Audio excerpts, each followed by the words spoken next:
আমাদের luggage drop হয়ে গেছে, এবার যাচ্ছি হচ্ছে সিকিউরিটি চেকিংয়ের দিকে। সিকিউরিটি চেকিংয়ে তো কুণালকে অ্যালাউ করবে না, তো এবার বাড়ি যাবে আর আমরা চলে যাব কলকাতা।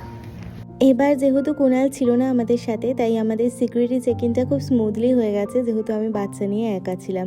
আর সিকিউরিটি চেকিংয়ের পরেই এখানে চলে এলো ডিউটি ফ্রি। আর ডিউটি ফ্রি জিনিসপত্র দেখতে না আমার ভীষণ ভালো লাগে। আর আমি যখনই কোনো ব্র্যান্ডেড মেকআপ প্রোডাক্ট কিনি, সব কিছু না এই ডিউটি ফ্রি থেকেই কিনি, কারণ এখানে সব কিছু টেস্ট করে কেনা যায়। হ্যাঁ, দোকানে গেলেও কেনা যায়, কিন্তু আমি যেহেতু খুব ফ্রিকুয়েন্ট ইন্ডিয়া ট্রাভেল করি, মানে ওই বছরে 2বার করে, তো সেই জন্য আমি এখান থেকেই কিনি। আর আজকে আমি কোনো মেকআপ প্রোডাক্ট কিনবো না, আজকে আমি কিনবো হচ্ছে সানগ্লাস। মানে কেনার প্ল্যান আছে, আমার একটা ব্র্যান্ডের সানগ্লাস ছিল, কিন্তু সেইটা না রিসেন্টলি ভেঙে গেছে, তাই ভাবছি আমি এখান থেকে একটা সানগ্লাস নেব।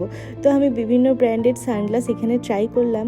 আর এখানে না অনেক রকমের জিনিস থাকে, মানে আপনি কিনুন আর না কিনুন, দেখতে কিন্তু ভীষণ ভালো লাগবে। তবে হ্যাঁ, অন্যান্যবার কুণাল আমাকে তাড়া দেয় গেট নাম্বারের দিকে যাওয়ার জন্য, আজকে তো কুণাল নেই, তাই আমাকে নিজেই টাইম ম্যানেজমেন্ট করে গেট নাম্বারের দিকেও কিন্তু সময় মতো পৌঁছাতে হবে। বেশ কয়েকটা সানগ্লাস ট্রাই করলাম, গুচি, প্র্যাডা, তারপরে রেবেন, অনেক ভালো ভালো ব্র্যান্ড ছিল, কিন্তু যা দাম দেখাচ্ছে, মানে এক একটা 300, 350, 400 পাউন্ড, মানে ইন্ডিয়ান কারেন্সিতে প্রায় 30,000 টাকা থেকে মানে শুরু, এরকম ব্যাপার। তো সেই জন্য ভাবলাম থাক। রেড সানগ্লাস আমার খুব ভালো ব্র্যান্ডের সানগ্লাস নেই, মোটামুটি আর কি, কিন্তু এখানে যা দাম বলছে আর নেওয়া যাবে না।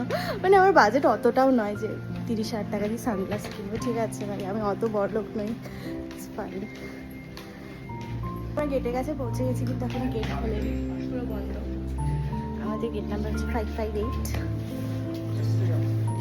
গেট খুলতে এখনও মোটামুটি আধ ঘন্টা দেরি আছে, তাই ভাবলাম যে দাঁড়িয়ে কী করবো, যাই আরেকটুখানি এদিক ওদিক একটু দেখে আসি। ডিউটি ফ্রি আছে, ডিউটি ফ্রি জিনিস দেখতে আমার ভীষণ ভালো লাগে।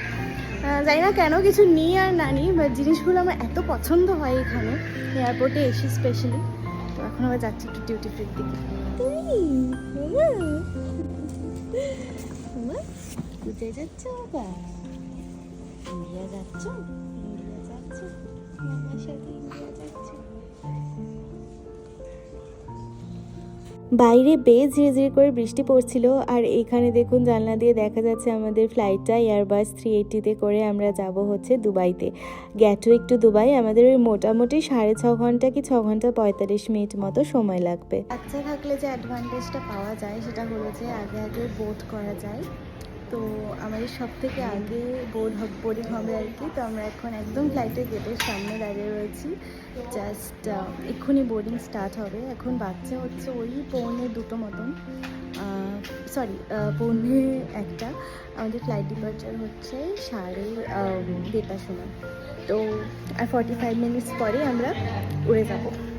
যখন আমরা প্রথম টিকিট কাটি, কুণাল বলেছিল ও কিন্তু আসতে পারবে না ইন্ডিয়া, তার কারণ ও অফিসে সেই সময় ছুটি পাবে না। তো সেই জন্য আমাকে একাই ট্রাভেল করতে হতো কুহুকে নিয়ে। প্রথমটা খুব ভয় পেয়েছিলাম, তারপরে না আমার মনের জোরটা বা সাহসটা অনেকটাই বেশি ছিল। তো যাই হোক, এবার আমরা ফ্লাইটে উঠবো, আর পরের পার্টটা আমি আমার নেক্সট ব্লগে শেয়ার করব, কুহুকে নিয়ে আমি কী করে একা একা সব কিছু ম্যানেজ করলাম।